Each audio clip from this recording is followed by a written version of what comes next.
bahwa seperti yang tadi dua sahabat tadi sudah jelaskan berkaitan tentang masadir takhrij, kemudian aksamnya itu ada dua, yaitu ada yang masadir asliyah dan ada yang masadir far'iyah. Kemudian masadir asliyah ini yaitu juga tadi sudah dijelaskan, yaitu yang paling utama adalah al-kutubus sittah. Nah, dulu sebelumnya yang masyhur itu al-kutubul khamsah. Al-kutubul khamsah. Nah, kemudian Imam Muhammad bin Thahir Al-Maqdisi itu menambahkan Sunan Ibnu Majah sehingga menjadi al-kutubus sittah. Nah, dari semenjak itu masyhur sebagai masadir al-asliyah, yang paling utama adalah al-kutub as-sittah. Yang kemudian luas lagi menjadi al-kutub at-tis'ah, yang termasuk di dalamnya Muwatta Imam Malik, kemudian Sunan Ad-Darimi, kemudian Musnad Imam Ahmad. Pertimbangan kenapa Musnad Ahmad, bahkan juga kalau kita lihat Muwatta Imam Malik itu tidak termasuk di dalam kutub sittah, ya. Yang pertama, kalau Muwatta itu sendiri, ya karena memang Muwatta itu dianggap oleh para ulama itu sebagai sumber dari kutubus sittah. Apa yang ada di dalam Muwatta itu semuanya sudah ada di dalam kutubus sittah, karena Imam Bukhari, Imam Malik, Imam Sunan Abu Dawud, semuanya sanadnya bersambung kepada Imam Malik, sehingga riwayat-riwayat Imam Malik itu sudah termuat semuanya di dalam Muwatta, di dalam kutubus sittah. Adapun Musnad Imam Ahmad, ya, Musnad Imam Ahmad itu tidak termasuk di dalam kutubus sittah. Ya, klasifikasinya ini ataupun pengkategorian kutubus sittah ini melihat kepada al-asahiyah, ya, al-asahiyah. Al-asahiyah itu dilihat dari secara keseluruhan, secara akumulatif. Ya, walaupun memang di dalam kutub selain sahihaini itu terdapat banyak hadis-hadis dhaif, hadis-hadis bahkan ada yang hadis yang dhaif jiddan, ya, tetapi melihat banyak dan sedikitnya itu para ulama menyusunnya menjadi yang pertama Sahih Bukhari, Sahih Muslim, kemudian Sunan Abu Dawud, kemudian Sunan Tirmizi, kemudian Sunan Nasa'i, kemudian Sunan Ibnu Majah. Kemudian berkaitan dengan pertanyaan tadi, ya, kenapa Musnad Imam Ahmad itu diutamakan? Ya karena memang pertama Imam Ahmad termasuk dari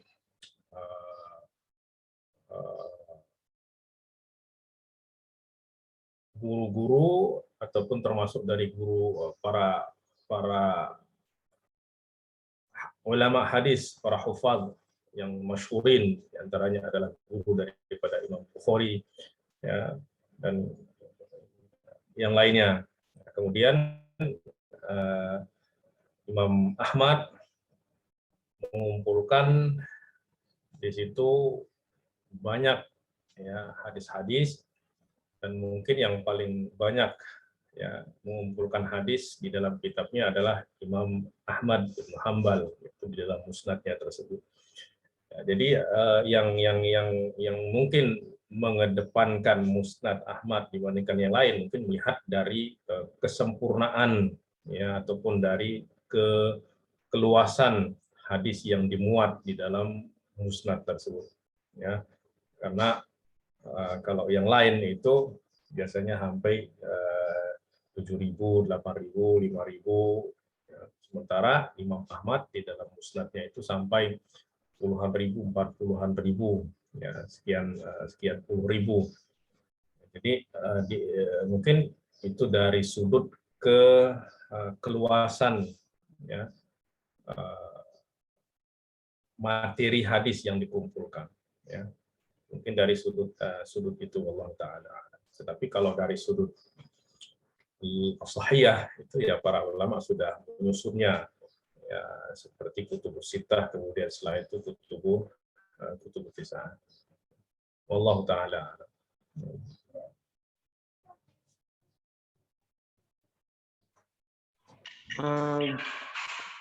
Baik Ustaz, berarti kalau sepemahaman saya, kenapa secara kitabul hadis individu kitab hadis musnad Imam Ahmad lebih tinggi? Karena Imam Ahmad bin Hanbal itu adalah guru dari Imam Bukhari dan lainnya gitu maksudnya Ustaz. Ya, kemudian di antaranya juga ya karena kelengkapan materi ataupun keluasan hadis-hadis yang dikumpulkan di dalam musnad. Jadi sangat sempurna, bahkan hampir kita menemukan semua yang diriwayatkan di dalam Sahih Bukhari, Sahih Muslim itu hampir semuanya akan kita temukan juga di dalam musnad Imam Ahmad. Dan sebaliknya yang ada di dalam musnad Imam Ahmad itu terkadang tidak kita temukan di dalam kutubus sittah. Oh, baik Ustaz. Allah Ta'ala.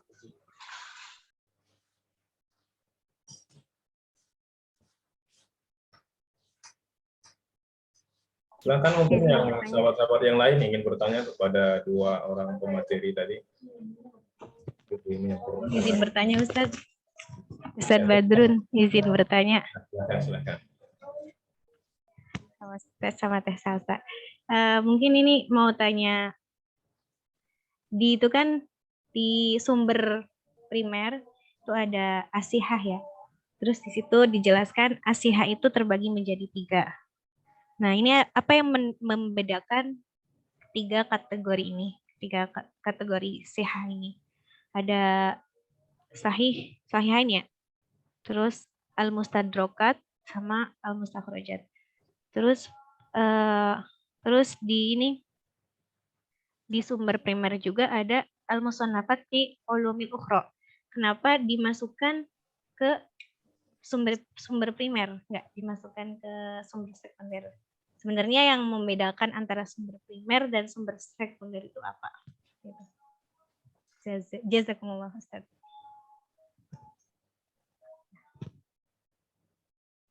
Ya, silakan Ustaz Badrun atau Ustazah Salsa dijawab.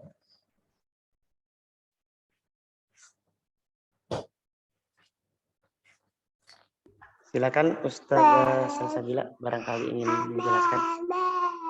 Silakan terlebih dahulu. Saya masuk atau tidak?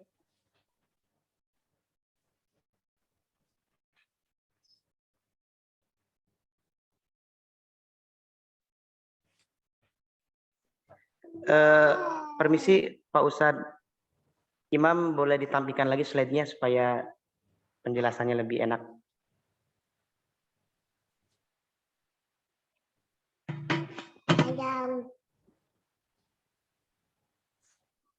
Terkait yang tadi mustadrokat sama mustakhrajat saja.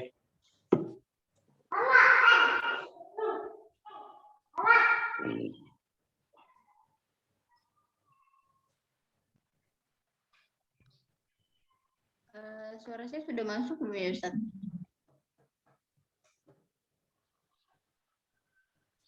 Masih. Nah. Silakan Ustazah Salsabila.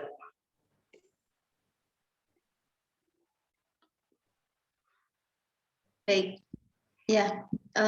Tadi ya kalau ditanyakan, sejujurnya saya juga ya mungkin karena keterbatasan ilmu juga ya. Jadi apa yang kemudian kami cantumkan ini adalah apa yang kami dapat dalam rujukan, yakni kitab Takhrijul Hadis ya, yang ditulis oleh Dr. Abdul Aziz bin Abdullah Jadi apa yang kemudian disampaikan di situ bahwa tadi kenapa asyihah tadi itu dibagi menjadi 3 bagian itu juga apa yang kemudian kami dapatkan.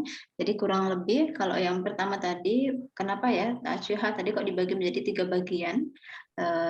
Karena kalau di sini yang kami dapati itu penjelasannya masing-masing itu berbeda. Jadi kalau apa namanya yang pertama ini tadi sebentar. Nah, kategori yang pertama itu adalah kitab yang berisi hadis sahih menurut kriteria penulisnya. Jadi kalau Sahih Bukhari, kemudian Sahih Muslim, maka isinya itu memang kitab yang hadisnya itu sahih ya menurut Imam Bukhari dan juga Imam Muslim. Meskipun ada lagi kitab Sahih Ibnu Khuzaimah ya karya Abu Abdullah bin Muhammad bin Ishaq, kemudian ada Sahih Ibnu Hibban karya Abu Hatim Muhammad bin Hibban. Itu yang kategori pertama. Jadi yang isinya itu adalah kitab, maksudnya kitab yang berisi hadis sahih. Kemudian kategori yang kedua ada al-mustadrakat ala sahihain.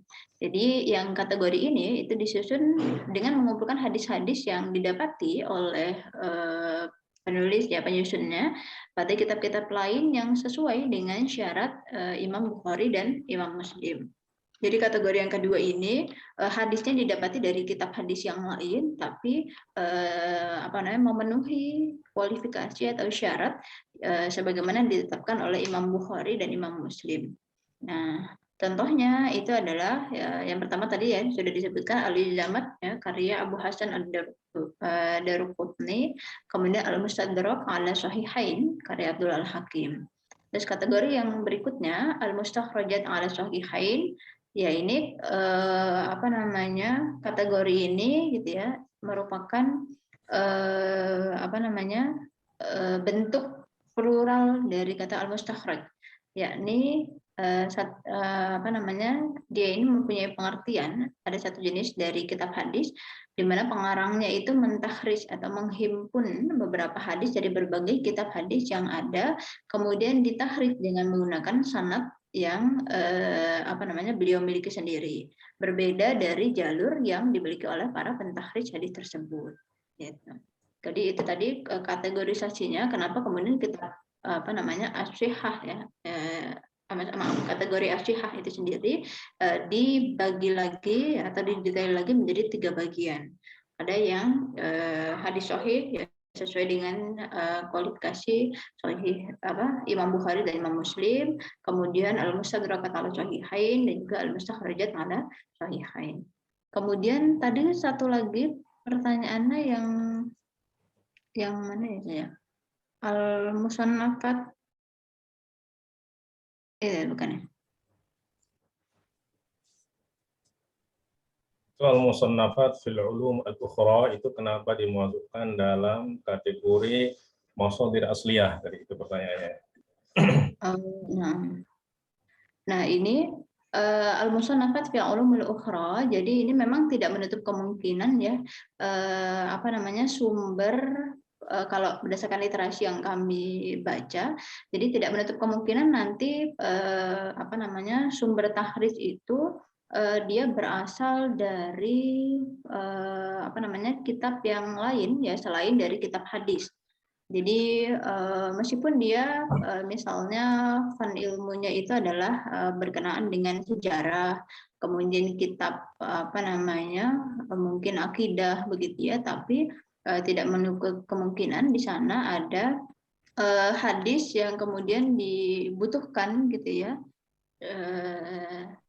Maka itulah kenapa ya kitab atau literasinya itu meskipun dia dari apa namanya kategori musannafat al-ukhra tadi itu masih masuk kategori kitab apa namanya primer ya atau masuk kepada masadirul asliyah gitu. Jadi memang tadi apa namanya yang sependek yang kami pahami karena ada literatur yang itu bukan merupakan kitab hadis namun masih dapat dikategorikan sebagai sumber asli gitu. Jadi kenapa kok literatur yang bukan merupakan kitab hadis tadi itu atau literatur non hadis tadi itu dikategorikan sebagai sumber asli? Nah itu karena ketika memang kitab tersebut itu menyebutkan hadis beserta sanad yang dimiliki sendiri oleh penulisnya. Ya. Jadi itu yang kami pahami. Makanya tadi ada yang diambilnya itu ya kitab-kitab yang memang ditulisnya itu bukan tentang hadis Nabi ya, seperti tadi kitab tauhid, kitab tafsir, fikih, sejarah ya dan lain sebagainya. Namun itu di dalamnya ada hadis yang kemudian dicantumkan dan itu ada sanad yang diterima oleh pengarang itu sendiri. Itu mungkin Ustaz. Mungkin ada izin bukan menambahkan ya, izin ikut berkomentar. Waduh, sudah dimatiin tapi nggak apa-apa lah.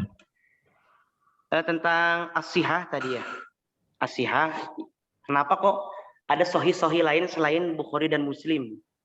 Jadi menurut sepengetahuan saya, sahih-sahih selain sahih Bukhari dan Muslim ini memang diakui secara keilmuan, tapi tingkat kesahihannya itu tidak sama secara spesifikasi dengan Sahih Bukhari dan Muslim karena ada beberapa kriteria yang berbeda, seperti dari kompleksitas pembahasan, kelengkapan isi hadis dan lain sebagainya.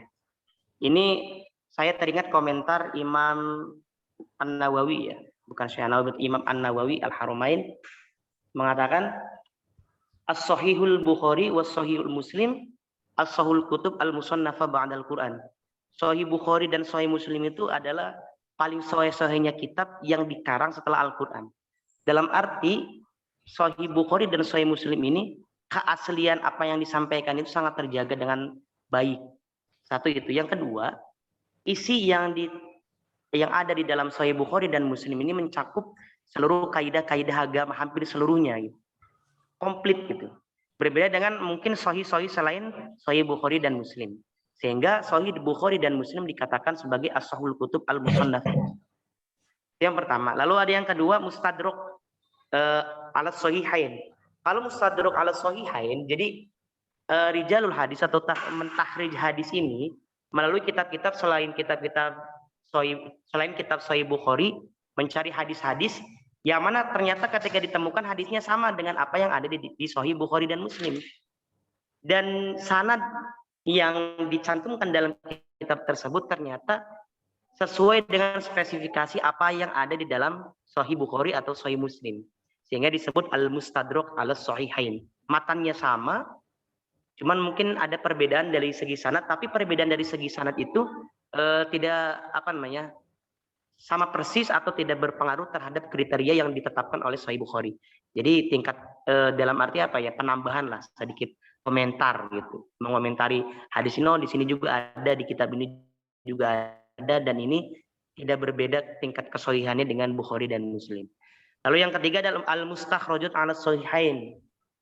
Ini seorang pengarang atau seorang tahrijul hadis yang dia mengetahui beberapa hadis dari Sahih Bukhari, tapi dia mempunyai jalur riwayat sendiri. Misalkan Sahih Bukhari meriwayatkan tentang tadi hadis la tabaghadu wala tahasadu wala tanajasu ila akhiri. Dia juga ternyata mendapatkan riwayat hadis tersebut dari gurunya. Ternyata setelah diteliti dari gurunya ke gurunya hingga bertemu salah satu gurunya dengan gurunya Sahih Bukhari. Jadi ketemu, walaupun ketemunya itu di sahabatnya, satu sahabat. Walaupun jalurnya beda, dan itu bisa dikatakan al-mustakhraj 'ala sahihain. Dan tentunya ini tidak berbeda jauh dengan kriteria yang ditetapkan oleh Sahih Bukhari. Lalu untuk yang tadi al-musannafat yang tadi, kenapa kok itu tidak dijadikan sumber awal? Karena kan kalau itu kitabnya yang pertama kajian itu kajian non hadis, kajian fikih, kajian tauhid, kajian ulumul Quran misalkan. Cuman di situ dicantumkan hadis dengan sanad yang lengkap. Tentunya itu tidak menjadikan sebagai kitab sumber. Seperti kalau kita ingin mengutip sebuah hadis dalam makalah kita buat makalah, kita buat tesis atau skripsi, kita mengutip. Tapi kita mengutipnya dari penulis lain, bukan dari asli kitab hadisnya. Walaupun si penulis yang lain itu mencantumkan hadis beserta sanad-sanadnya, tapi itu tidak dijadikan sumber primer. Jadi gampangnya begitu. Kenapa al-musannafat fi ulumil ukhra ini tidak dimasukkan di dalam sumber pokok? Karena ini memang kajian pokoknya tadinya tauhid, tafsir, fikih, dimasukkanlah di dalamnya hadis dengan sanad-sanad yang komplit. Seperti kita mengutip hadis dari makalah orang, mengutip hadis dari tulisan orang, itu tidak bisa dijadikan sumber pokok. Mungkin itu yang bisa ikut saya komentari dari pertanyaan Mbak Nur Hikmah. Alhamdulillah, terima kasih Mbak Nur sudah memberikan pertanyaan kepada kita semua dan ilmu untuk kita semua. Terima kasih. Ada yang ingin bertanya lagi ataupun memberikan masukan, kritik, saran? Persilahkan. Ustaz, ingin bertanya. Assalamualaikum. Waalaikumsalam warahmatullahi wabarakatuh. Ustaz Badrun tadi katanya, jadi Musannafat fi Ulum Ukhra itu masuknya sekunder atau primer ya? Jadi Ustaz bilang di sekunder ya? Di bukunya, di makalahnya Antum, primer nih kayaknya nih ya. Iya di primer. Tapi pertanyaan saya bukan itu sih. Pertanyaan saya, jika ada dalam tahriz hadis, kemudian ada jalur lain, ya jalur lain periwayatan hadis, bagaimana cara mentahriznya? Terus kemudian jika memang lafadznya berbeda, kan kita kalau misalnya searching gitu. Mbak, satu dulu aja, Mbak. Oh gitu. Ya, Biar satu dulu aja. kalian Lupa saya juga. Oh iya. Iya, baik. Ya. Gimana tadi? Kalau misalnya dalam tahriz hadis, kemudian ditemukan jalur lain, bagaimana cara periwayatan atau tahriz hadisnya? Kalau tadi kan di contohnya itu semuanya misalnya dari min hadis Anas bin Malik, itu misalnya. Yang di bawahnya contohnya min Aisyah. Nah itu berarti kan jalurnya sama. Gimana kalau jalurnya berbeda? Kemudian bagaimana jika lafaznya berbeda? Karena di sini misalnya kan marfu'an bilafzihi. Kadang-kadang di hadis itu ada beda-beda lafaznya gitu, atau pasti ada perbedaan lafaz gitu. Kalau ada perbedaan lafaz itu, kita gabungkan jadi satu tahriz atau bagaimana, Ustaz? Cara mentahriz hadisnya jika memang ada perbedaan lafaz meskipun cuma sedikit. Ya, terima kasih Mbak Afni, Ustaz Afni yang sudah memberikan pertanyaan yang lumayan bikin saya pusing ini. Tapi akan saya coba jawab sebisanya.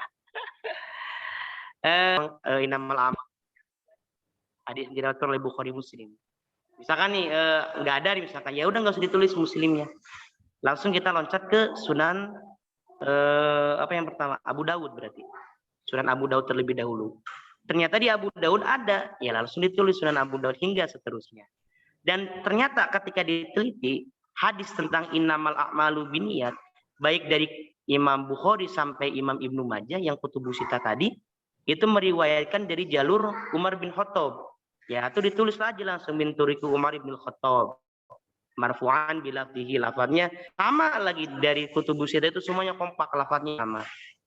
Nah, itu sudahlah tidak ada perdebatan untuk masalah itu. Nah, selanjutnya ketika misalkan kita ingin mentahriz sebuah hadis dan ternyata hadis tersebut itu ada perbedaan lafadz, dan ini tidak sedikit ya antara Imam Bukhari dan Imam Muslim, dalam riwayat matan hadisnya terdapat perbedaan, dan ini tidak sedikit. Nah, biasanya itu dijelaskan ya, seperti di dalam apa namanya, gampangannya kitab Arba'in Nawawi ya. Kalau kita masih ingat tentang hadis tentang bid'ah ya, hadis tentang bid'ah. Man ahdatsa fi amrina hadza fahuwa raddun. Rawahul Bukhari wa Muslim. Wa fi riwayatil li Muslimin man amila amalan laisa ali amruna fahuwa raddun. Jadi disebutkan ditahriz dulu semuanya yang satu paket, yang jalur riwayatnya sama, yang lafadznya sama. Nah, setelah selesai pentahrijan satu paket itu dari kutubus sita, ini sepakat nih. Cuman ada di dalam Musnad Imam Ahmad, lafadznya beda nih. Jadi paket pertama dari mulai Imam Bukhari sampai Imam Ibnu Majah Anturuki Ibnu Hurairah, dari jalannya Abu Hurairah. Nah, setelah diteliti dari Imam Ahmad, ternyata ada perbedaan lafadz dan jalannya bukan dari Abu Hurairah. Karena ketika Rasul menyampaikan hadis tentang bid'ah itu, man ahdatsa fi amrina hadza, di satu halaqah, di situ bukan hanya Abu Hurairah saja, ada Ibnu Mas'ud, ada Ibnu Abbas, dan tentunya Ibnu Abbas, Ibnu Mas'ud menyampaikan lagi dalam halaqah-halaqah yang lain. Tapi satu sisi ketika Rasul di halaqah yang berbeda, Rasul tidak menggunakan man ahdatsa fi amrina hadza, tapi man amila amalan menggunakan katanya. Nah, akhirnya bagaimana cara kita mentakhrij hadis? Kita gunakan yang satu paket dulu, ini sepengetahuan saya, nanti kalau ada yang salah mohon dibenarkan. Setelah selesai, yang dari jalur Abu Hurairah ditulis lagi. Sedangkan wafil musnad Imam Ahmad min turuki Aisyah misalkan. Dari jalur Aisyah, bilafzi man amila amalan laisa ali amruna fahuwa raddun. Jadi seperti itu. Mudah-mudahan tidak cukup puas ya atas penjelasan saya. Terima kasih. Insyaallah, jazakallah Ustaz.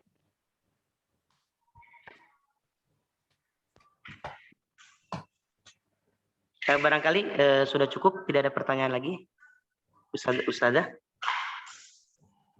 Kalau begitu saya kembalikan kepada sedikit menanggapi. Ustaz. Oh ya, silakan Mbak Nur. Sedikit menanggapi. Yang pertama tadi yang penjelasan tentang masodir fi ulumil ukhra itu kenapa Nik tanyakan, karena itu masuk ke kategori primer. Tapi tadi alhamdulillah sudah dijawab sama Teh Salsa, karena meskipun dari kitab fan ilmu lain, tapi ketika menggunakan sanad jalurnya sendiri, maka itu bisa jadi primer. Kalau nggak salah seperti itu tadi jawabannya. Terus tadi tentang al-mustadrak. Nah, dulu sempat pernah belajar perbedaan Sahih Bukhari. Kan ada juga kitab al-mustadrak ala sahihain punya Imam Hakim di antaranya itu. Jadi al-mustadrak ini matanya beda, sanadnya hadis-hadisnya itu beda.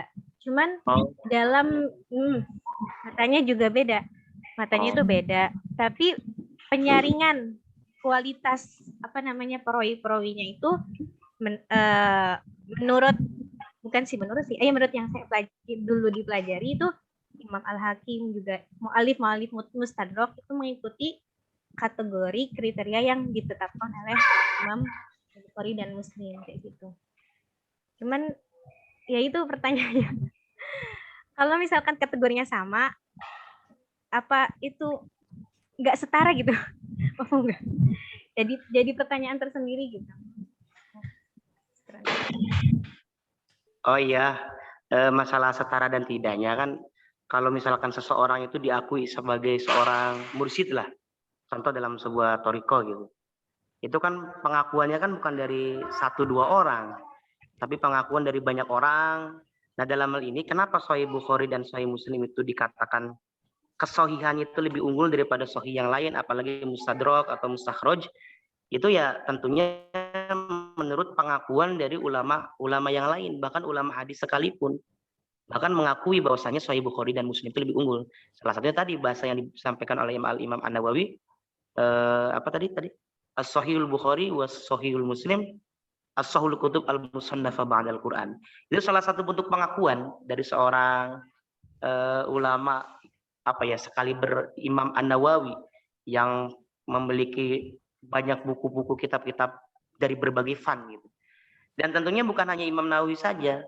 Kenapa Sahih Bukhari dan Sahih Muslim ini kategori kesohihannya itu lebih tinggi dan bahkan di atas al-mustadrak, di atas al-mustakhraj, karena memang diakui yang pertama. Lalu yang kedua, keberadaan al-mustadrak dan al-mustakhraj itu setelah adanya Sahih Bukhari. Jadi bukan mustadrak dan mustakhraj duluan, tapi Sahih Bukhari dan Sahih Muslim itu sudah diakui, sudah dilegalisasi, sudah terkodifikasi. Nah, kesininya ada ulama-ulama takhrijul hadis yang muncul dan memiliki riwayat sendiri dari jalur yang sesuai kriteria Sahih Bukhari. Jadi dia munculnya akhiran gitu. Akhiran. Sehingga disinilah tidak bisa disamakan antara al-mustadrak atau al-mustakhraj dengan sahihain. Itu dua kategorinya. Berarti ini kesimpulannya Ustaz, coba. Berarti meskipun al-mustadrak ala sahihain di situ kan menurut apa sama gitu ya, kategorinya sama Bukhari Muslim, tapi kualitasnya itu tidak setara sama Bukhari Muslim, seperti itu ya.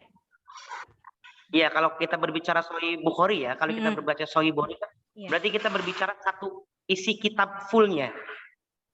Tapi kalau kita membandingkan satu hadisnya saja, misalkan ada hadis di Mustadrak, ada hadis di Mustadrak ini secara kualitas ini sama, sesuai kriteria dengan Sahih Bukhari, itu bisa dibandingkan. Kalau hanya individual satu hadis saja. Tapi kalau kita berbicara lebih sahih mana antara Mustadrak dan Sahih Bukhari itu, ya justru tidak bisa dibandingkan, itu kan gak apple to apple kan itu kalau bahasa kerennya gitu. Karena kan membandingkan buku dengan buku. Sedangkan Sahih Bukhari sudah lebih dulu ada, sudah terlegitimasi, sudah terkodifikasi dan sudah masyhur. Tapi kalau yang dibandingkannya hanya per hadisnya itu nggak masalah kan itu. Itu sepemahaman saya ya, Mbak Ustazah Nur. Mohon maaf kalau ada kesalahan.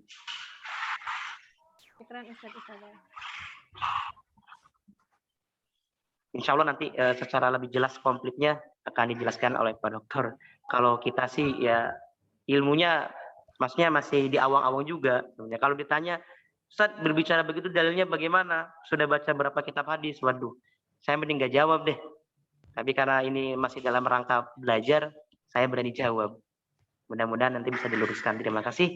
Karena waktunya juga sudah lumayan panjang ya dari sesi presentasi, kita kembalikan ke Bapak Dr. Lukmanul Hakim Al-Azhari. Kepadanya waktu dan tempat kami persilahkan. Baik. Syakarallahu lakum jami'an. Ya. Wa barakatuh. Wa waffaqakum wa saddada khutaakum jami'an. Ya, berkaitan dengan masadir takhrij yang pada hari ini dipresentasikan oleh dua orang sahabat kita. Mungkin ada beberapa mulahazat. Yang pertama tadi berkaitan dengan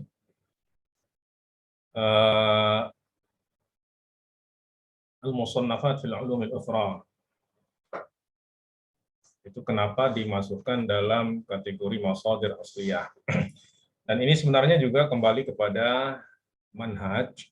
Di dalam takhrij itu para ulama ada beragam metode, ya, di dalam mana yang didahulukan. Ya, ada yang mendahulukan kutubus sittah, ada yang mendahulukan berdasarkan taqaddum al-wafah, ya, kesenioran para ulama, maka mendahulukan misalnya Muwatta Malik di atas kitab-kitab yang lainnya.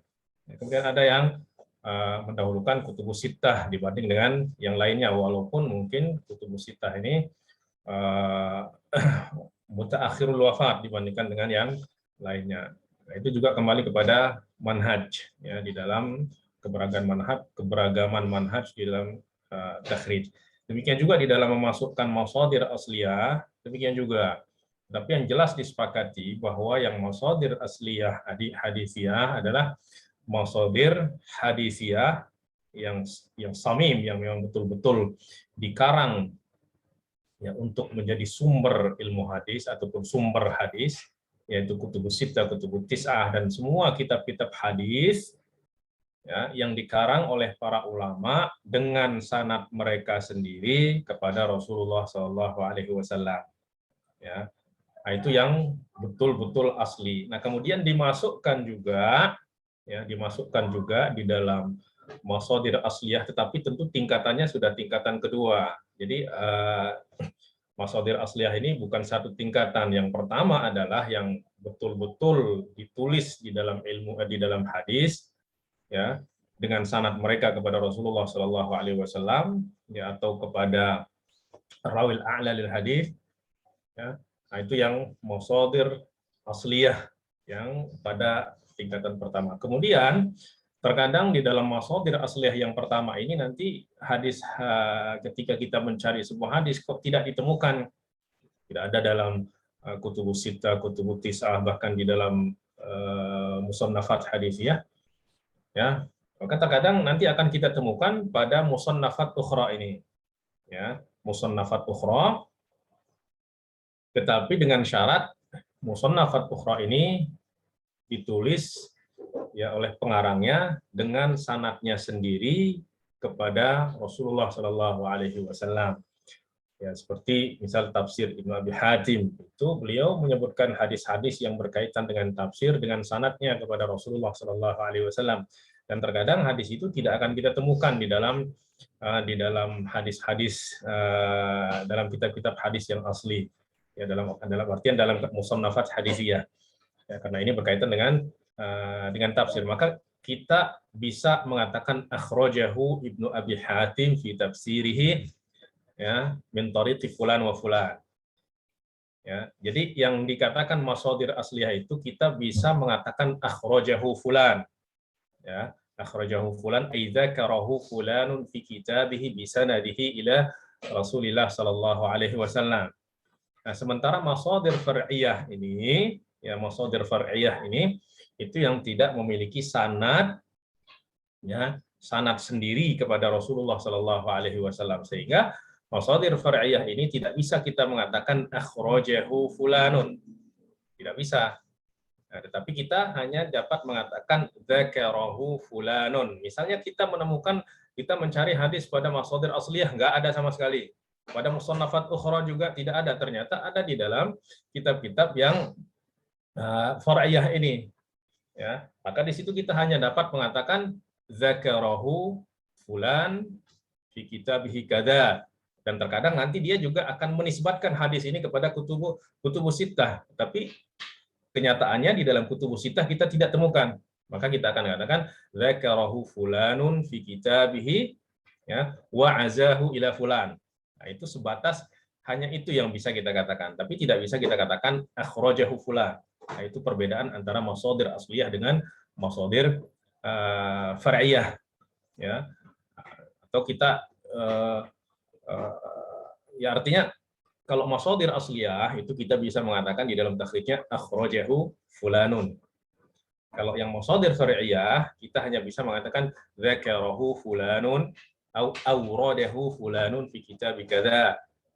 Wa azahu li Ibnu Majah misalnya, au li Ahmad, au li At-Tabrani dan seterusnya. Ya, itu perbedaan inti antara masadir asliyah dan masadir far'iyah, ya. Dan kita tidak boleh berpindah dari masadir asliyah kepada masadir far'iyah selama hadis itu ada di dalam masadir far'iyah. Ya, kemudian selama ada dalam masadir asliyah. Kemudian yang masadir asliyah ini juga kita tidak bisa berpindah dari musannafat hadisiyah asliyah kepada musannafat fi ulum al-ukhra. Musannafat fil ulum al-ukhra ini dapat kita gunakan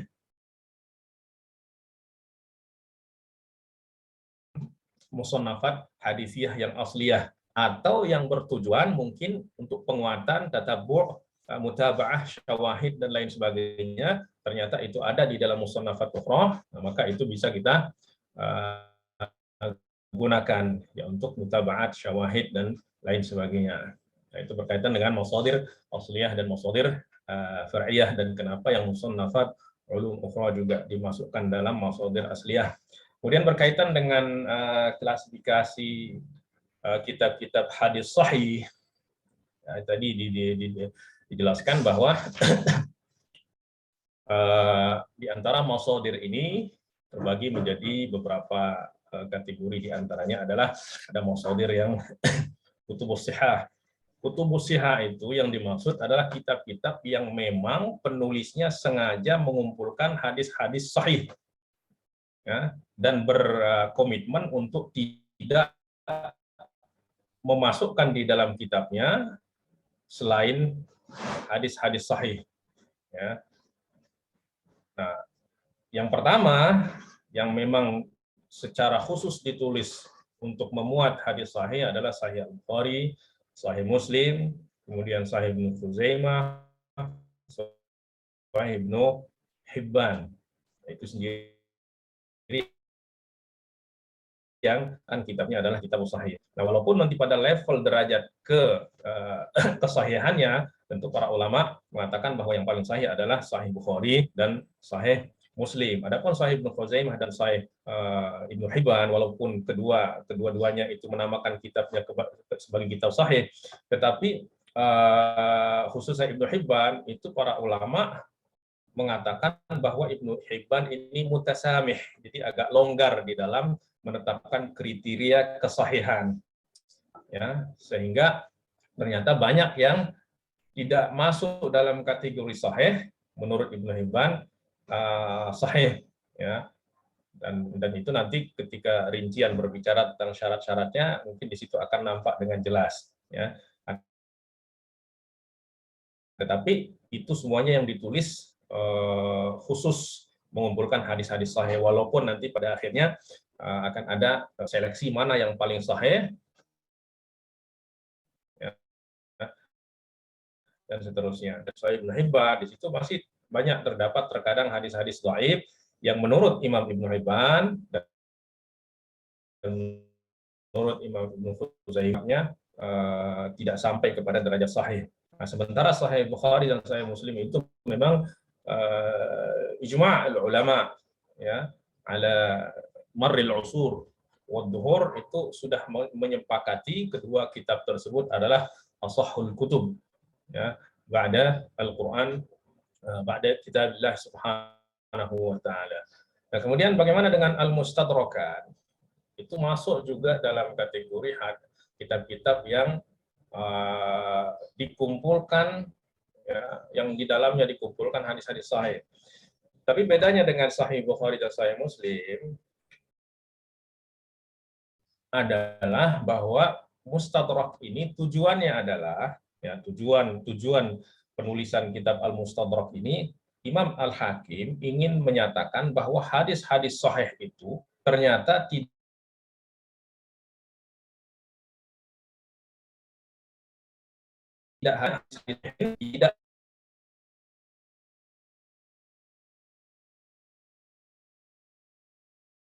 dimuat oleh syarat-syarat yang ditetapkan oleh Imam Al-Bukhari dan Imam Muslim. Jadi hadisnya berbeda, sanadnya juga berbeda, ya. Hanya saja rijalul asanid yang digunakan di dalam Sahih Muslim, kenapa dikatakan ada hadisun sahihun ala syarti syaikhaini, artinya ala syarti, wa hadha hadisun ala syartil Bukhari wa hadha hadisun ala syarti Muslim. Maksudnya apa? Maksudnya rijal yang digunakan atau rijal sanad yang ada pada hadis yang dimuat oleh Imam Hakim ini, itu adalah rijal yang digunakan oleh syaikhaini, yaitu rijal yang muttafaq alaih, atau rijal yang hanya digunakan oleh Imam Bukhari saja, maka dikatakan ala syarti al-Bukhari, atau rijal yang hanya digunakan oleh Imam Muslim, ya. Nah, walaupun Al-Mustadrak ini juga Imam Al-Hakim itu dikenal sebagai orang yang agak mutasamih atau agak longgar juga di dalam menetapkan kesahihan hadis. Nah,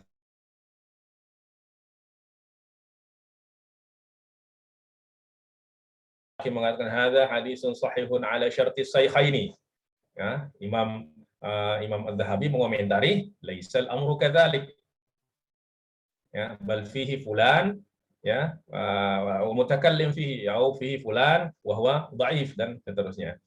Nah, jadi ini menunjukkan bahwa Al-Mustadrak ala Sahih ini walaupun memang dikumpulkan untuk hadis-hadis yang sahih, ya, tetapi derajat kesahihannya itu masih sangat jauh daripada Sahih Bukhari dan Muslim.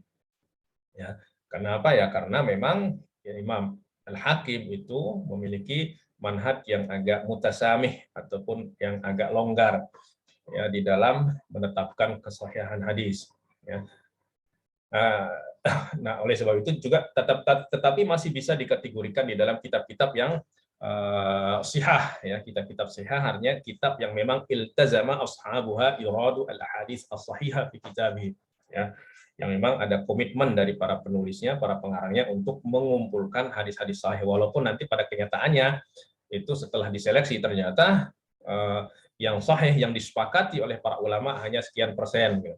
Nah, sehingga tingkatan-tingkatannya itu pun tidak sama. Adapun mustakhraj, al-mustakhrajat, itu hadisnya ada hadis al-mustakhraj ala sahihaini, al-mustakhraj ala sahih al-Bukhari, kemudian ada mustakhraj ala sahih Muslim. Mustakhraj ini artinya apa? Mustakhraj ini artinya ada seorang ulama ya meriwayatkan hadis-hadis yang ada di dalam Sahihaini, ya, meriwayatkan hadis-hadis yang ada di dalam Sahihaini, tetapi bukan melalui jalur musannif as-Sahihaini, ya, tetapi melalui jalur lain.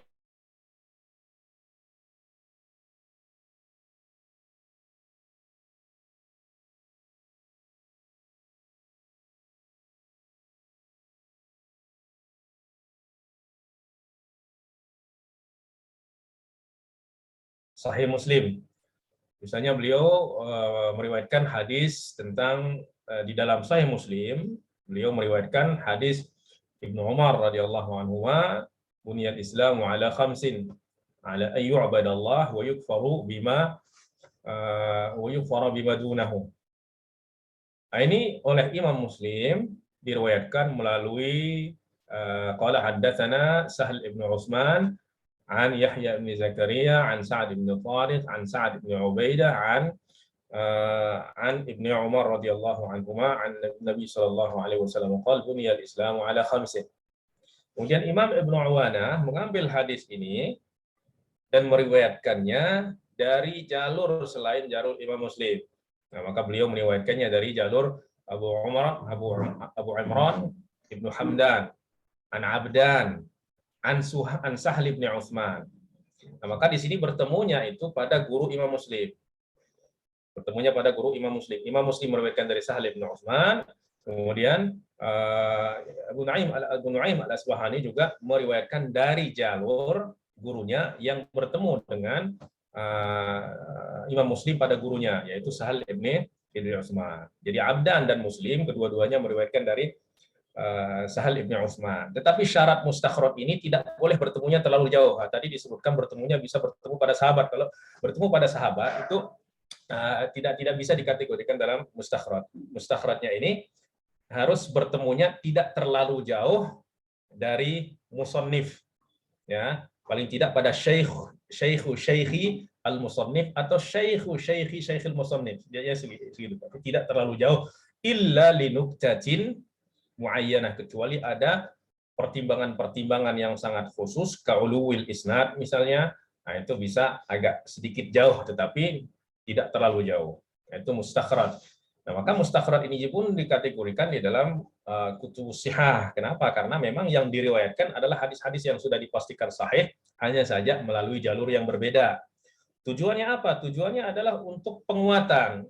Ya, terkadang ada yang hadis ini diriwayatkan oleh Imam Bukhari saja, maka hadis ini akan menjadi hadis yang fard.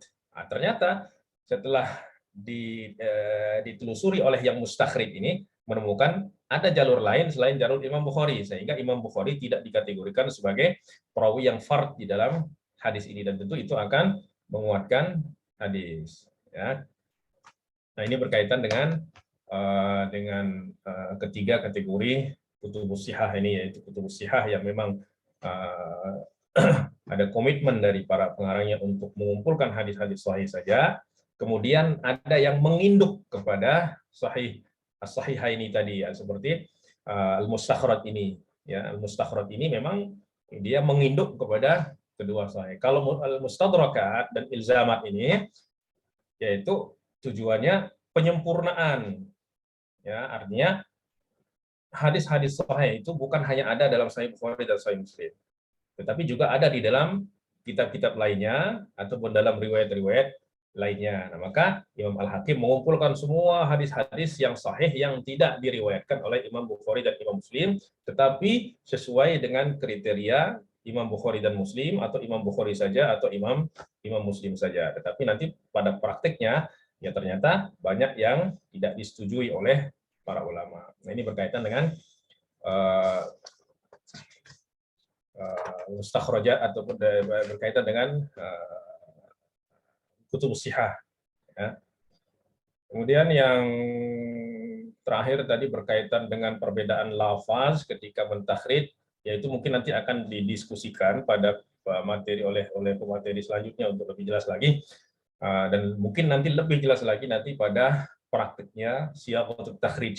ya, bagaimana kita memformat takhrij ini ketika kita menemukan ada perbedaan riwayat, ada perbedaan lafaz, perbedaan jalur, ya, perbedaan sahabat yang meriwayatkan walaupun hadisnya sama, ya nanti akan dibahas mungkin, dan kita juga akan memberikan ta'liq nanti berkaitan dengan itu. Baik, mungkin yang berkaitan dengan apa yang disampaikan oleh kedua sahabat kita tadi berkaitan dengan maksud takhrij, saya rasa sudah cukup. Cuma di situ tadi ada saya lihat berkaitan dengan al-masanid, ya. Al-masanid di situ dikatakan jamak dari sanad, bukan jamak dari sanad, ya.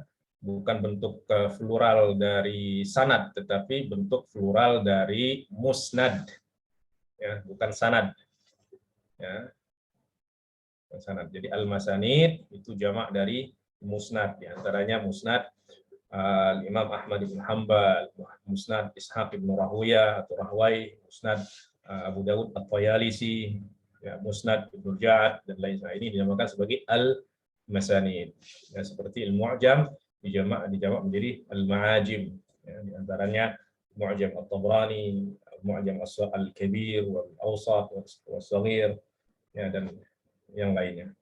Ya, wallahu taala a'lam. Jazakumullah khair Ustaz. Wa iyyakum wa iyyakum.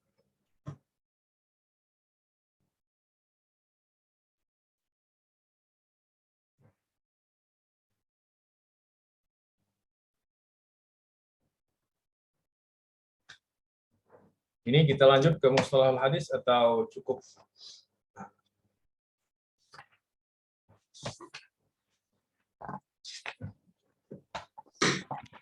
Lanjut, Ustaz. Lanjut, baik. Kemarin ada masih pembahasan yang belum selesai berkaitan dengan hadis sahih, ya, yaitu maratib, ya. Ini juga penting, yaitu maratib al-hadis as-sahih, ya. Dan ini juga mungkin nanti erat kaitannya dengan pertanyaan berkaitan dengan kutubus syahad tadi, ya.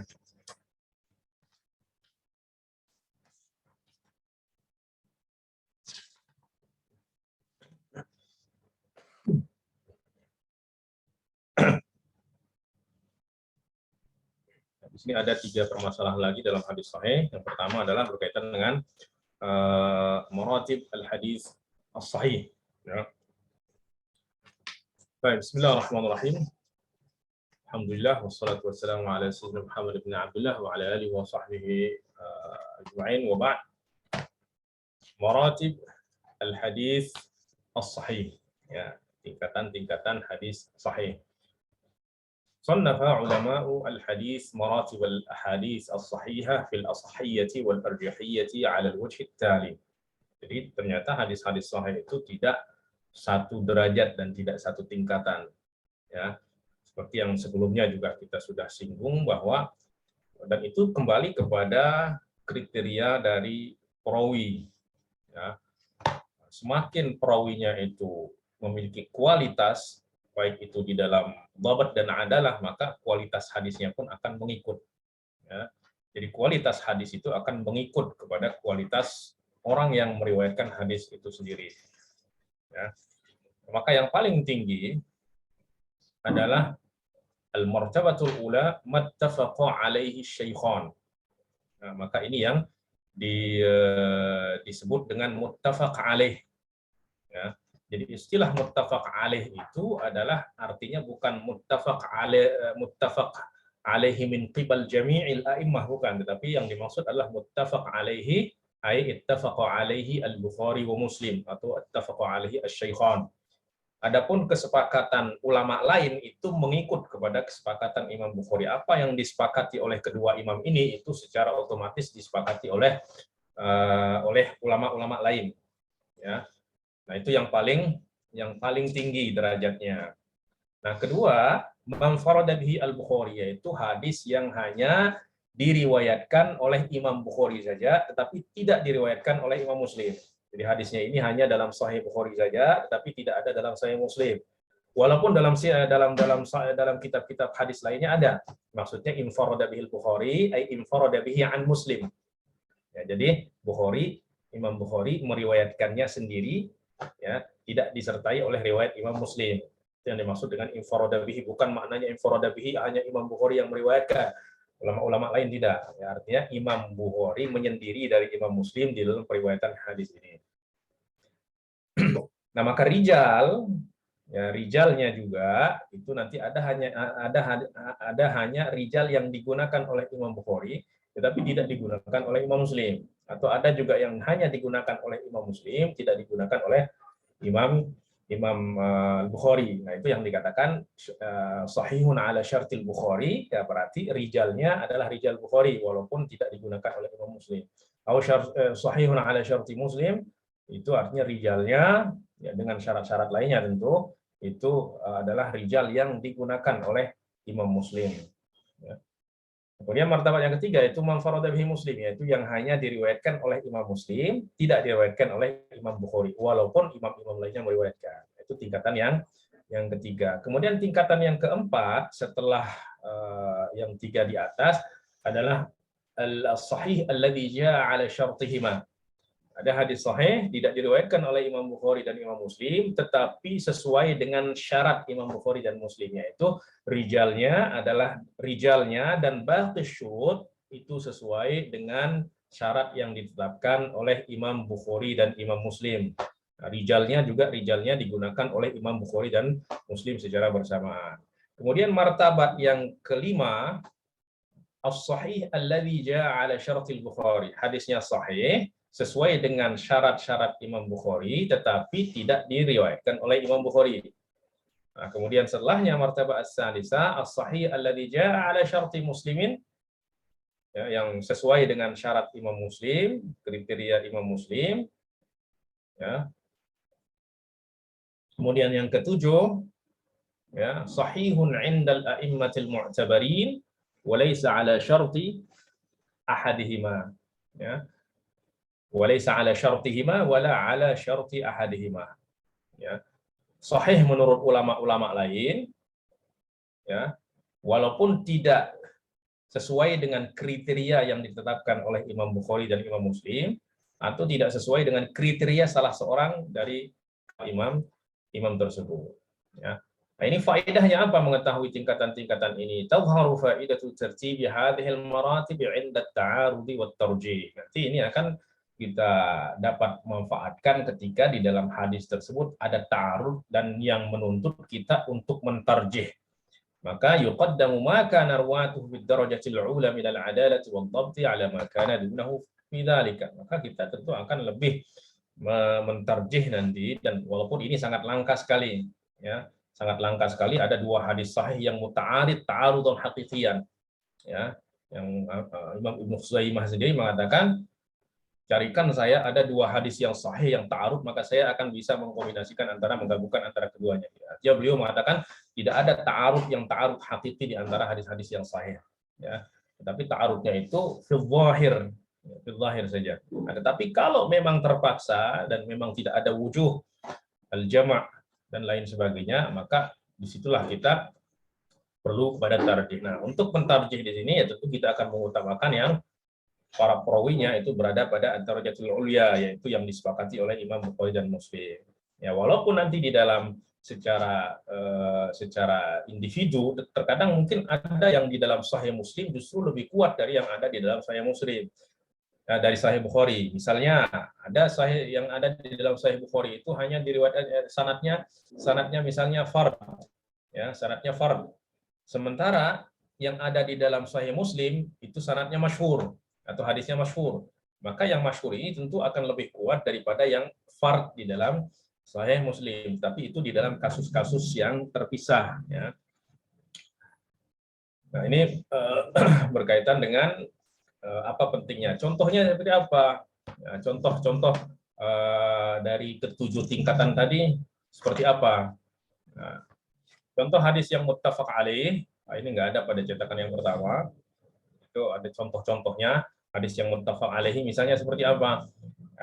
Misalul muttafaq alaihi ma akhrajahu al-Bukhari wa Muslim an Malik عن ابن شهاب عن سعيد بن المسيب أو المسيب عن أبي هريرة رضي الله عنه أن رسول الله صلى الله عليه وسلم قال ليس الشديد بالسرعة وإنما الشديد الذي يملك نفسه عند الغضب.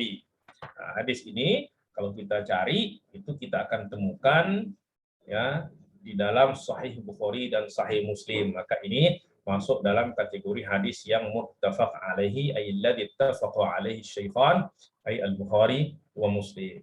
Kemudian derajat yang kedua, man farada bihi al-Bukhari, yaitu hadis yang hanya diriwayatkan oleh Imam Bukhari saja. Ya.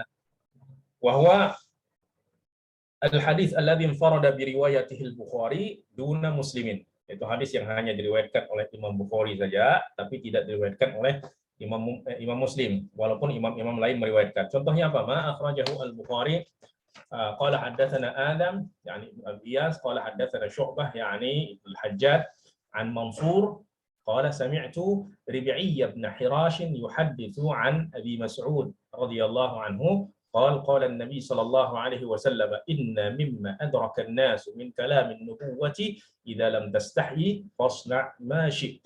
هذا الحديث أخرجه البخاري ولم يخرجه مسلم. Maka hadis ini termasuk dari hadis yang infarada bihi al-Bukhari, ay infarada bihi an Muslim. Kemudian contoh dari hadis yang infarada bihi Muslim, ay al-hadis alladhi infarada bi riwayatihi Muslimun dun al-Bukhari. وإن رواه غيره من الأئمة مثاله ما أخرجه مسلم عن سعيد بن منصور عن قتيبة بن سعيد ويحيى بن يحيى عن مالك عن عبد الله بن الفضل عن نافع بن جبير عن ابن عباس رضي الله عنه أن النبي صلى الله عليه وسلم قال الأيم أحق بنفسها من وليها والبكر تستأذن في نفسها وإذنها sumatuha. Al-ayyimu yakni yang janda itu lebih berhak kepada dirinya sendiri daripada walinya. Wal bikru tusta'dzanu fi nafsiha. Adapun yang al-bikr itu tusta'dzan fi nafsiha wa idnuha sumatuha, dan izinnya itu adalah diamnya. Hadzal hadis akhrajahu Muslim wa lam yukhrijhu al-Bukhari. Maka ini termasuk dari hadis yang derajat ketiga, yaitu al-hadis alladzi infarada bihi Muslimun. Kemudian hadis alladzi jaa ala syarti syaikhaini wa lam yukharrijahu, hadis yang sesuai dengan syarat kedua imam tetapi mereka tidak meriwayatkan hadis ini. Ya. Yaitu contohnya adalah ma akhrajahu al-Hakim an Yazid bin Harun an Muhammad bin Mutarrif an Hasan bin Athiyyah an Abi Umamah al-Bahili قال قال رسول الله صلى الله عليه وسلم الحياء والعي شعبتان من الإيمان الحياء والعي شعبتان من الإيمان والبذاء والبيان شعبتان من النفاق. قال الحاكم هذا حديث صحيح على شرط الشيخين ولم يخرجاه.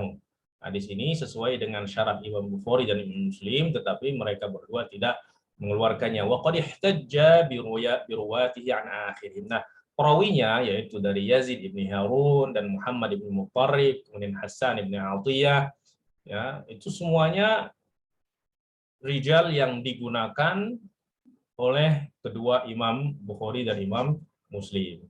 Ya, maka kriterianya sesuai dengan kriteria perawi yang ditetapkan oleh Imam Bukhari dan Imam Muslim. Nah, itu berada pada derajat yang keempat. Kenapa ya? Karena walaupun sesuai dengan kriteria Imam Bukhari dan Imam Muslim, tetapi tidak terdapat di dalam Sahih Al-Bukhari dan Sahih Muslim. Kemudian yang kelima, contohnya, yaitu as-sahih alladhi jaa ala syart al-Bukhari wa lam yukharrijhu. Hadisnya sesuai dengan syarat Imam Bukhari, tetapi Imam Bukhari sendiri tidak meriwayatkannya. Contohnya juga hadis yang diriwayatkan oleh Imam Al-Hakim an Sa'id bin Maryam, an Yahya bin Ayyub, an Ubaidillah bin Abi Ja'far, an Nafi' an Ibn Umar wa Aisyah radhiyallahu anhuma, anna Rasulullah sallallahu alaihi wasallam qala man talaba haqqan falyatlub fi afafin wafin aw ghaira wafin. Man talaba haqqan falyatlub fi afafin wafin aw ghaira wafin. Barang siapa yang menuntut haknya, maka hendaklah dia menuntutnya dengan penuh iffah, Ya, artinya jangan sampai di dalam menuntut hak itu kita berbuat sesuatu yang di luar dari batasan-batasan yang wajar. Wafin au ghairu wafin, baik itu kita dapat mengembalikan hak itu ataupun tidak. Yang penting cara menuntutnya itu benar. Hadzal hadis sahih ala syartil Bukhari, sesuai dengan syarat Imam Bukhari. Artinya di sini rijalnya adalah rijal yang digunakan oleh Imam Bukhari. Ada di antara rijal ini yang hanya digunakan oleh Imam Al-Bukhari saja, tetapi tidak digunakan oleh Imam Muslim. Yaitu sepertinya di sini adalah Sa'id ibnu Maryam. Itu banyak kita temukan di dalam Sahih Bukhari. Baik, kemudian yang derajat yang keenam, contohnya as-sahih alladzi jaa ala syarti Muslim wa lam yukharrijhu. Hadis yang sahih sesuai dengan kriteria Imam Muslim, tetapi Imam Muslim sendiri tidak meriwayatkannya, yaitu hadis yang diriwayatkan oleh Al-Hakim, ya, dan diriwayatkan juga oleh imam-imam lainnya, an Hammad bin Salamah, ya, an Hammad bin Salamah, an Yunus bin Ubaid, an Al-Hasan, an Abi Bakr radhiyallahu anhu, an Rasulullah sallallahu alaihi wasallam qala, man qatala nafsan mu'ahadatan bighairi haqqiha lam yajid raihatal jannati wa inna raihataha tujadu min masirati 500 amin. Hadza haditsun sahihun ala syarti muslimin. Ya, karena rijalnya adalah rijal muslim, ya, rijalnya adalah rijal muslim atau salah seorang dari rijalnya di sini hanya rijal yang digunakan oleh Imam Muslim saja. Nah, maka hadis ini sahih tapi tidak diriwayatkan oleh Imam Muslim. Kemudian ada hadis yang sahih tidak sesuai dengan, tidak diriwayatkan oleh Imam Bukhari Muslim, tidak juga sesuai dengan syarat-syarat Imam Bukhari Muslim atau syarat-syarat salah seorang dari kedua imam tersebut. Tetapi oleh para ulama lain itu dianggap sebagai hadis yang sahih atau dihukum sebagai hadis yang sahih, yaitu contohnya ma akhrajahu ad-Daraqutni fi sunanihi min tariq Yahya ibn Bukair an Syarik yani ibn Abdullah an Simak yani an Simak ibn Harb an Ikrimata an ibni Abbas an Maimunata radhiyallahu anhum qalat ajnabtu faghtasaltu min jafnatin fafadalat fiha fadlatun faja'a an-nabiy sallallahu alaihi wa alihi wa sallam yaghtasilu minhu faqultu inni qad ightasaltu minhu faqala al-ma'u laysa alayhi janabah faghtasala minhu. هذا الحديث قال الحافظ ابن حجر في فتح الباري أخرجه أصحاب السنن والدارقطني. أصحاب السنن يعني سنن أبو داود وسنن الترمذي وسنن ابن ماجه والنسائي.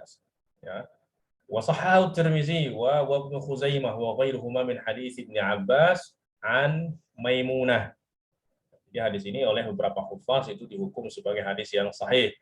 Waqad a'allahu qaumun bi Simak ibn Harbin rawihi an Ikrimah, walaupun sebagian ulama itu mengatakan bahwa hadis ini ada masalah dari sudut riwayat Simak ibn Harb an Ikrimah li'annahu kana yaqbalu talqin, karena Simak ibn Harb ini termasuk dari orang yang yaqbalu talqin. Ya, apa itu talqin? Ya, nanti dalam mustalahul hadis akan kita singgung mengenai talqin ini karena perlu penjelasan. Ya. Lakin qad rawahu anhu Syu'bah. Ya, tetapi hadis ini ya dari jalur lain itu diriwayatkan oleh Syu'bah an Simak ibn Harb. Jadi di sini ada masalah di dalam sanadnya, yaitu riwayat Simak ibn Harbin an Ikrimah. Nah, Simak ini termasuk dari perawi yang dipermasalahkan, khususnya riwayatnya dari Ikrimah. Kenapa? Karena dia termasuk dari perawi yang yaqbalu talqin. Talqin ini artinya dia terkadang lupa, ya. Kemudian ada yang pernah meriwayatkan hadis darinya, atau ketika dia meriwayatkan hadis, di situ dia ada keraguan. Kemudian diberitahu oleh orang lain mengatakan, ya, an fulan. Akhirnya dia merubah, ya, apa yang tadi dia katakan dengan ucapan orang yang memberitahunya ini. Artinya ditalqin oleh orang lain, apa yang kamu katakan itu kurang tepat, yang tepat seperti ini. Akhirnya dia merubah riwayatnya dengan riwayat orang yang membenarkannya itu. Ini tentu menunjukkan sudah ada ketidakseimbangan atau ketidaksempurnaannya pada dhabatnya. Nah, tetapi kata Imam Ibnu Hajar, hadis ini diriwayatkan juga oleh Imam Syu'bah dari Simak ibn Harb. Nah, Imam Syu'bah ini dia memiliki cara tersendiri, dan beliau sangat dikenal sebagai orang yang sangat ketat di dalam periwayatan. Artinya beliau tidak akan menyampaikan riwayat kepada seseorang kecuali dia pastikan hadis itu sudah sahih. Dia mengatakan wa huwa la yahmilu an masyayikhihi illa sahihai hadithin. Jadi Imam Syu'bah ini betul-betul ulama yang sangat selektif di dalam meriwayatkan hadis. Kalaupun ada dari guru-gurunya itu yang terindikasi sebagai orang yang dhaif, maka dari hadisnya itu diseleksi. Pasti ada hadisnya yang sahih. Walaupun orang yang dhaif, pasti ada yang memenuhi syarat. Nah, apabila ada yang memenuhi syarat, maka beliau riwayatkan, beliau sampaikan kepada orang lain. Nah, sehingga jika ada hadis, ada perawi yang mungkin ada bermasalah, tetapi hadisnya diriwayatkan oleh Imam Syu'bah, nah, maka riwayat Imam Syu'bah darinya ini, itu akan mengangkat kualitas hadis daripada perawi tersebut. Nah, di antaranya adalah hadis ini, yaitu hadis Simak bin Harb an Ikrimah an Ibnu Abbas. Nah, maka Ibnu Abdul Bar juga mengatakan hadzal hadis sahihun li'ikrimata an Ibnu Abbas radhiyallahu anhu. Nah, hadis ini adalah hadis yang sahih yang diriwayatkan oleh Ikrimah dari Ibnu Abbas radhiyallahu anhu. Ya, maaf, yang yaqbalu talqin di sini, maaf ya, yaqbalu talqin di sini adalah riwayat Simak an Ikrimah ini. Ya. Nah, itu contoh secara rinci dari ketujuh tingkatan dari hadis-hadis sahih tadi. Ya.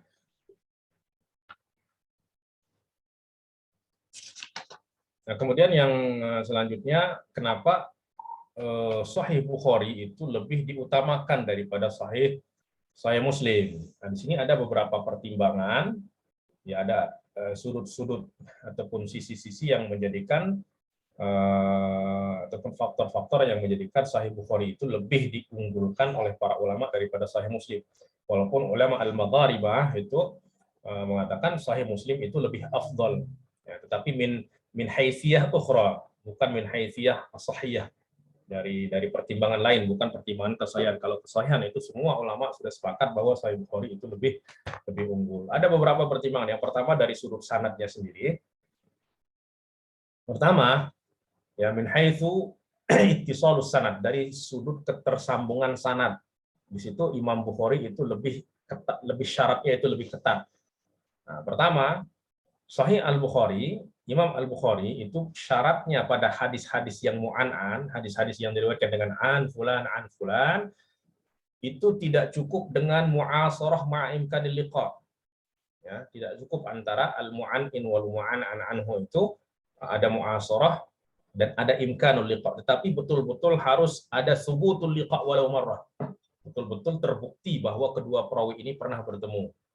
Ya, jadi tidak cukup dengan kemungkinan bertemu dan mendengar. Ya. Sementara Imam Muslim mengikut kepada jumhur, cukup dengan mu'asarah ma'a imkanil liqa. Cukup kedua perawi ketika dia mengatakan an fulan, ya, maka perawi dengan yang an fulan ini itu cukup mu'asarah dan imkanul liqa. Imkanul liqanya itu, ya, itu keduanya berada di satu negeri, satu tempat, ya. Nah, maka dari sini itu sudah terlihat keunggulan Imam Bukhari. Kemudian dari min haitsu adalatu ar-ruwat wa dhabtuhum, dari sudut keadalahan perawi dan kedhabitan perawi. Kita melihat rijal, ya, adad rijal Sahih Al-Bukhari itu ada 484. Ya, rijal Sahih Bukhari, ya, ada 184. Al-mutakallam fihim, yang diperselisihkan ataupun yang dikritik atau ada tuduhan dhaif, itu ada 80 orang, itu yang dipermasalahkan di dalam perawi Imam Al-Bukhari. Ya, dan Imam Bukhari pun tahu rijal ini adalah rijal yang mungkin dituduh sebagai rijal yang dhaif. Tetapi beliau memiliki manhaj tersendiri di dalam menyeleksi hadis walaupun dari rawi yang dhaif, ya. Khususnya itu dari guru-gurunya. Nah, ini kalau kita persentasekan, ya itu sekitar 16% dari perawi Imam Bukhari ini yang 16,52% saja yang dikritik. Nah, sementara rijal Sahih Muslim itu berjumlah 620 dan yang dikritik dari rijal Muslim ini ada 160, yaitu sekitar 25,80% ya itu rijal yang dikritik dari Sahih Muslim, dan tentu yang kritikannya lebih sedikit lebih kuat daripada yang kritikannya lebih banyak. Nah, kemudian dari sudut kathratur riwayah anhu wa qillatuha, dari banyak dan sedikitnya meriwayatkan hadis dari orang yang dikritik tadi. Imam Bukhari itu pertama tidak banyak meriwayatkan dari orang-orang yang dikritik, hanya beberapa hadis saja. Kedua, ghalibul mutakallam fihim ad-dha'af kanu min syuyukhihi. Kemudian yang dikritik dari rijal Bukhari ini mayoritasnya adalah guru langsung Imam Bukhari. Ya, alladzina akhadha anhum wa marasa hadisahum. Yang memang Imam Bukhari ini meriwayatkan dari orang tersebut dan betul-betul sudah bisa mengenal hadisnya dan betul-betul menyeleksi hadisnya. Wala syakka annal mar'a a'rafu bi hadithi syuyukhihi min hadithi ghairihi. Dan tentu seseorang murid tentu lebih mengenal hadis-hadis gurunya daripada hadis orang-orang yang mungkin syaikhihi dan seterusnya. Kenapa? Karena langsung bertemu dan bisa menyeleksi dan mengetahui kondisi keadaan ketika meriwayatkan hadis tersebut, sehingga walaupun orang ini dhaif, tetapi hadis ini dipastikan hadis yang sahih. Ya.